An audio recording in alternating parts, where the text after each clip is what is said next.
قل إن صلاتي ونسكي ومحياي ومماتي لله رب العالمين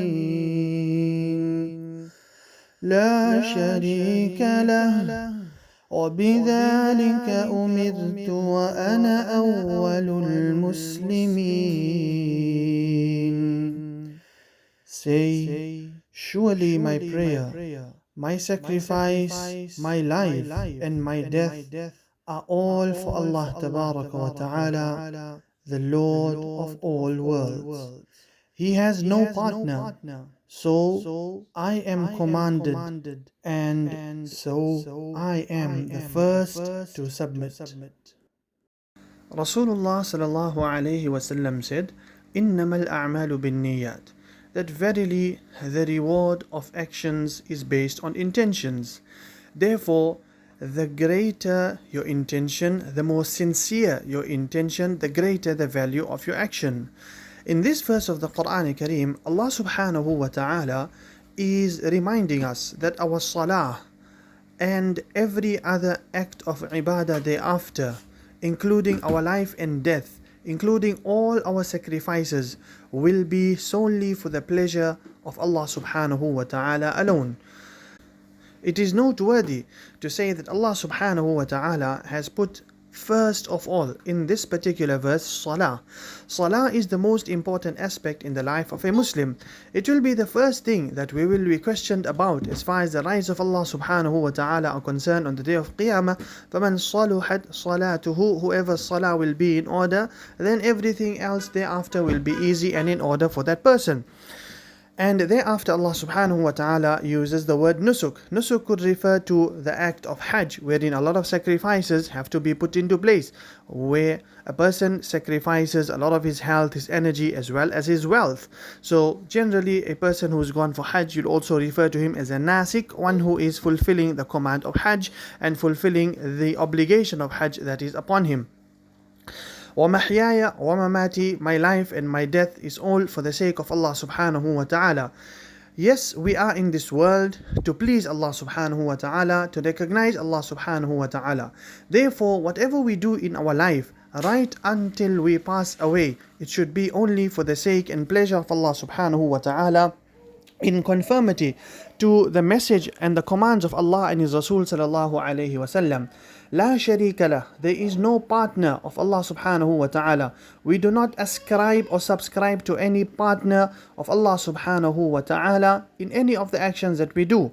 On the day of Qiyamah, many an alim, a qari, a shaheed will be called, and they will be flung into the fire of Jahannam simply because they were not sincere in this world. Whatever they done was for ostentation. Riya was to brag and to show the people that I can do this and I can do that. I can recite in the best of ways. I passed away as a shaheed. People should talk about me.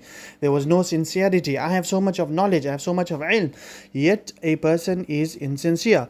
Therefore, the greatest quality, or one of the best qualities that a person can have, is to do any of his actions with sincerity. The smallest of actions done with sincerity could be the most weightiest on one scale of deeds on the day of Qiyamah, and hence result to his entry in Jannah and paradise. Whereas a person can do lots of work, lots of ibadah, lots of relief, lots of community service, lots of whatever good deeds he may think he can do in this world or he's doing. But if he's doing it for the sake of showing people, for the sake of making statistics, for the sake of making news, etc., and so that people should talk about it, that so and so person is doing so much of work, he done this, he done that, he helped this person, he helped that person, then those deeds will be useless for him on the day of Qiyamah. He will not be rewarded in accordance to what he may have thought he would be rewarded, because his purpose of doing those deeds was so that people should talk about him. Therefore, people talked about him in the world. It will be told to him in the hereafter that you did it so that people can talk about you, people can talk about it in the world. So was the case. And now, on the day of Qiyamah, in front of Allah subhanahu wa ta'ala, you do not have any actions left. You do not have any good deeds left to present to Allah subhanahu wa ta'ala. Therefore, a person would be judged accordingly. So, إِنَّمَا الْأَعْمَالُ بِالنِّيَّاتِ, whatever action we do, our actions will be judged and we will be rewarded based on our intentions. Therefore, we should try to make and be cognizant of the fact that whatever we do, we should do it with the correct intention. We should do it for Ridha Ilahi. We should do it for the pleasure of Allah subhanahu wa ta'ala. We should do it for the sake of Allah subhanahu wa ta'ala.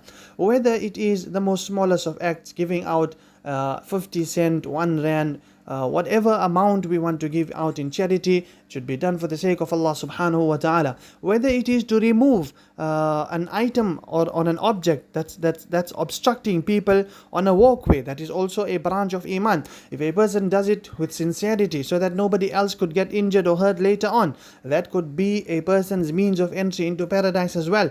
It may outwardly seem to be a very minute or small action, but if a person does it sincerely, he could be granted paradise based on the fact that he removed an obstruction from the pathway of people, or even if it's the pathway of Muslims or non-Muslims. If a person removes such an obstacle and object that could potentially harm a person while walking on the road or driving on the road, then in that way he would earn his Jannah. Therefore, whatever action a person does, do it with sincerity. Do it for the sake and pleasure of Allah subhanahu wa ta'ala.